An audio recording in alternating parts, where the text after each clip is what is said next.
Hello friends, இது நான் உங்கள் செய்தி. இந்த வீடியோவில் நம்ம எதை பற்றி பார்க்க போகிறோம்னா, டே 12க்கான ஜென்ரல் தமிழ் டாப்பிக்கு மதுரை காஞ்சி சந்தை ஆகுபெயர் இந்த மூணையும் சேர்த்து இதில் வீடியோவில் கிறிஸ்பாக வந்து எக்ஸாம் பேட்டஃபில் இதெல்லாம் ரொம்ப இம்பார்ட்டன்ட், அதை மட்டும் நான் ஹைலைட் பண்ணி சொல்கிறேன். வாங்க வீடியோக்குள்ளே போகலாம். மதுரை காஞ்சி சிலபஸில் இருக்கக்கூடிய topic, so highly important, mark பண்ணிக்கோங்க. கண்டிப்பாக 1 or 2 கொஷின்ஸ் இதுலேருந்து எக்ஸ்பெக்ட் பண்ணலாம். மதுரையை சிறப்பித்து பாடியுள்ள நூல்களுள் 14 மேற்கணக்கின் அந்த வகையில் வந்து மதுரை காஞ்சி வந்து முதன்மையானது. எதை பற்றினா மதுரை சிறப்பித்து பாடியதுக்கு நூல்வழி டேரெக்டாக வந்துருங்க. ஃபஸ்ட்டு 18 மேற்கணக்கு நூலில் 8 தொகை 10 பாட்டுன்னு 2 சப்டிவிஷன் இருக்கும். 8 தொகை 10 பாட்டு. அதில் வந்து இது எதுக்கு கீழே வரும்னா 10 பாட்டுக்கு கீழே மதுரை காஞ்சி வரும். காஞ்சி என்பதற்கு நிலையாண்மை என்பது பொருள். மதுரையின் சிறப்பை பாடுவதாலும் நிலையாண்மை பற்றி கூறுவதாலும் மதுரை காஞ்சின்னு அழைக்கப்பட்டுச்சு. மொத்த அடிகள் எவ்வளோ? 782. அதில் பார்த்திங்கன்னா 354 அடிகள் மதுரையை பற்றி சிறப்பித்து கூடுகிறது. இதை பார்த்திங்கன்னா பெருகுவள மதுரை காஞ்சி அப்படின்னு அழைப்பாங்க. பாட்டுடை தலைவன் வந்து தலையானங்கானத்து செருவென்ற பாண்டிய நெடுஞ்செழியன். ரொம்ப ரொம்ப இம்பார்ட்டண்ட்டு. மதுரை காஞ்சியை பாடியவர் யாருன்னா மாங்குடி மருதனார். இவர் வந்து திருநெல்வேலி மாவட்டத்தில் உள்ள மாங்குடி என்னும் ஊரில் பிறந்தவர். 8 தொகையில் 13 பாடல்களையும் பாடியிருக்கிறார் இவர். ஸோ ஹைலி இம்பார்ட்டண்ட்டு, இதை நீங்கள் நோட் பண்ணிக்கோங்க. இதுலேருந்து 1 or 2 கொஷின்ஸ் எக்ஸ்பெக்ட் பண்ணலாம். அதே மாதிரி தெரியுமான்னு சொல்லிட்டு ஒரு இது கொடுத்துருக்காங்க, இதை வச்சும் கேட்கலாம்.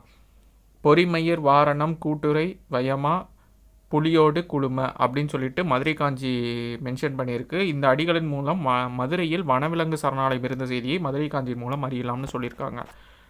ரொம்ப ரொம்ப இம்பார்ட்டன்ட்.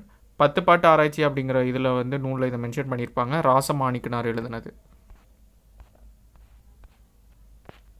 ஸோ மதுரையை பற்றி இந்த பாடல் வரிகள் இருக்கும். இதில் வந்து பொருள் கூறு இம்பார்ட்டண்ட்டாக பார்த்துக்கோங்க. புரிசை மதில் அணங்கு தெய்வம் சில்காற்று தென்றல் புலை சாளரம் மாக்கால் பெருங்காற்று. ஸோ இது ரொம்ப இம்பார்ட்டண்ட்டாக பார்த்துக்கோங்க. முன்னீர்னா கடல், பனைனா முரசு, கயம் நீர்நிலை, ஓவு அப்படின்னா ஓவியம், நியமம்னா அங்காடி, புரிசைனா மதில். ஸோ இந்த இதெல்லாம் கொஞ்சம் இம்பார்ட்டண்ட்டாக பார்த்து வச்சுக்கோங்க. பாடலின் பொருள், ஸோ இந்த இமேஜை வச்சே இதை நீங்கள் இது பண்ணிக்கலாம். மதுரை மாநகரில் ஆழமான தெளிந்த நீருடைய அகழி உள்ளது. பல கற்களை கொண்டு கட்டப்பட்ட மதில் வானளவு உயர்ந்துள்ளது. பழமையானதும் வலிமை மிக்க தெய்வத்தன்மை பொருந்தியதுമായ வாயில் இருக்குது. அவ்வாயில் நெய் பூசியதால் கருமையடைந்த வலிமையான கதவுகளை உடையது.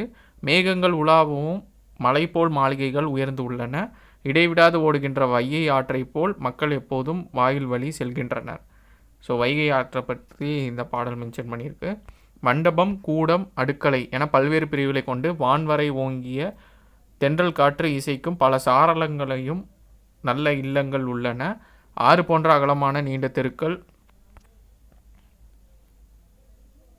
பொருள் வாங்க வந்த மக்கள் பேசும் பல்வேறு மொழிகள் ஒலிக்கின்றன. விழா பற்றிய முரசிறை ஓரின் முழக்கம் பெருங்காற்று புகுந்த கடல் ஒலி போல் ஒலிக்கிறது. இசைக்கருவிகளை இயக்குவதால் உண்டாகும் இசை நீர்நிலைகளை கைகளால் குடைந்து விளையாடும் தன்மை போல எழுகிறது. அதனை கேட்ட மக்கள் தெருக்களில் ஆரவாரத்தோடு ஆடுகின்றன. பெரிய தெருக்களில் இருக்கும் நாலங்காடியும் அல்லங்காடியும் ஓவியங்களைப் போல காட்சியளிக்கின்றன. ஸோ இதை படிச்சுட்டு இதை நீங்கள் லைனாக ஒவ்வொரு லைனையும் கனெக்ட் பண்ணி பார்த்தீங்கன்னா ஈஸியாக இருக்கும். மண்ணூர ஆழ்ந்த மணநீர் கிடங்கேன் விண்ணூர ஓங்கிய பல்புடை புரிசைனா மதில். இங்கே பக்கத்திலே பொருள்கூறு எழுதிக்கோங்க. இந்த மாதிரி பாடல்களுக்கும் புக்கில் இருந்ததுன்னா பொருள்கூறு தனியாக இருக்கும்ல, அதை வந்து இங்கே சைடில் எழுதிக்கோங்க. புரிசைனா என்ன, அணங்குனா என்ன அப்படின்னு சொல்லி எழுதி வச்சுட்டு, அதே மாதிரி சிலது பொருள்கூறில் இல்லாமல் இது எக்ஸ்ப்ளனேஷனில் இருக்கும்ல, அதை கனெக்ட் பண்ணி இங்கே நீங்கள் சைடில் எழுதி வச்சுட்டிங்கன்னா இதை படிக்கும்போது உங்களுக்கு அப்படியே லைனாக புரிய ஆரம்பிச்சிடும். சில்க் காட்டுனா என்ன, மாக்கால்னா என்ன, முன்னீர்னா என்ன, இதெல்லாம் சைடில் எழுதி வச்சுக்கோங்க.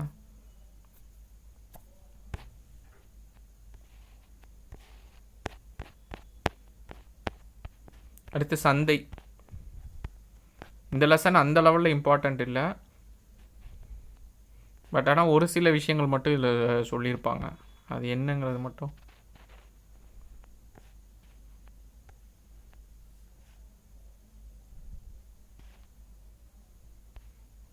தெரியுமா, இதை நீங்கள் பார்த்துக்கோங்க. கிருஷ்ணகிரி மாவட்டம் போச்சம்பள்ளி சந்தை. ஸோ இதை பற்றி கேட்கலாம். அதுக்கடுத்து வந்து இந்த பேரா இம்பார்ட்டண்ட்டு, இதை பொறுத்துக்களை கேட்கலாம். மணப்பாறை அப்படின்னா மாட்டுச்சந்தை, அய்யலூர் அப்படின்னா ஆட்டுச்சந்தை, ஒட்டஞ்சத்திரம்னா காய்கறி சந்தை, நாகர்கோவிலில் தோவாலைனா பூச்சந்தை, ஈரோடுனா ஜவுளி சந்தை. ஸோ கடலூருக்கு பக்கமாக இருக்கிற காராமணி குப்பம் அப்படின்னா கருவாட்டு சந்தை, நாகப்பட்டினம்னா மீன் சந்தை. ஸோ இது இம்பார்ட்டண்ட்டு. இதை வச்சு பொறுத்துக்களை 1 or 2 வச்சு கேட்கலாம்.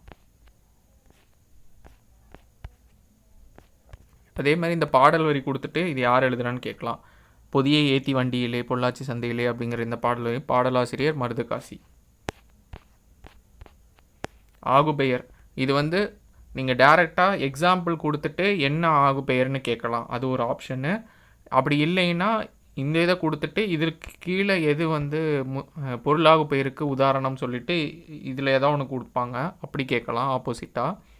அப்படி இல்லைன்னா இந்த 2 தான் ஆப்ஷன் அதிகமாக இருக்கும். உறுப்பு பெயர் வைத்து இல்லை இந்த எக்ஸ்பிளனேஷன் கொடுத்துட்டு இது என்னன்னு சொல்லி கேட்கலாம். ஸோ இந்த 3 பாசிபிலிட்டி. ஆனால் அதிகமாக எப்படி கேட்பாங்க அப்படின்னா இதை கொடுத்துட்டு இது என்னன்னு கேட்கலாம், இல்லை இதுக்கு எது எக்ஸாம்பிள்னு கேட்கலாம். ஸோ முல்லையை தொடுத்தான் அப்படின்னா பொருளாகு பெயர் இல்லை முதலாகு பெயர். பொருளாகு பெயருக்கு இன்னொரு பேர் முதலாகு பெயர் அப்படிங்கிறதும் அர்த்தமாகும். வகுப்பறை சிரித்தது இடம் குறிக்குது, இடவாகு பெயர். கார் அறுத்தான் காலவாகு பெயர். அதுக்கு முன்னாடி ஆகு பெயர்னா வந்துட்டு என்னன்னு கொடுத்துருக்காங்க. இயற்பெயர் அதனோடு தொடர்புடைய மற்றொன்றிற்கு தொன்று தொட்டு ஆகி வருவது தான் ஆகு பெயர். இது மொத்தம் எத்தனை வகைன்னு சொல்லி கொடுத்துருக்காங்க.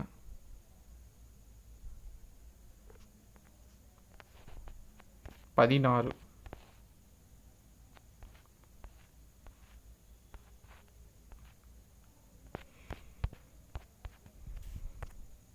கார் எடுத்தான் காலவாகு பெயர், மறிக்கொழுந்து நட்டான் சினையாகு பெயர், மஞ்சள் பூசினான் பண்பாகு பெயர், வற்றல் தின்றான் தொழிலாகு பெயர், வானொலி கேட்டு மகிழ்ந்தனர் கருவி, பைங்கூழ் வளர்ந்தது காரியாகு பெயர், கூழ் எனும் காரியம் அதன் கருவியாக பயிருக்கு ஆகி வந்துள்ளது அப்படின்னு சொல்லியிருக்காங்க. இது கொஞ்சம் பெக்யூலியராக இருக்கும், அதனால் ஹைலி இம்பார்ட்டண்ட்டாக பார்த்துக்கோங்க.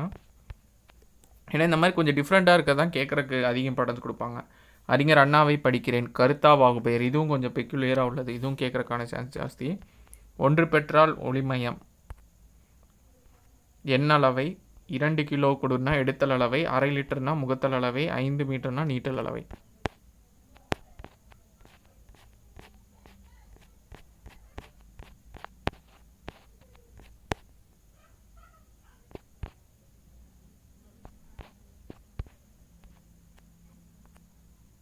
கலைச்சொல் செவ்வியல் இலக்கியம் கிளாசிக்கல் லிட்ரேச்சர். இந்திய தேசிய இராணுவம் Indian national army.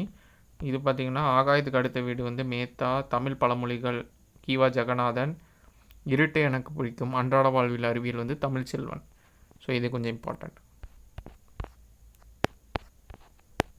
Okay, upcoming வீடியோஸில் ரிமைனிங் இது பார்க்கலாம். தேங்க்யூ.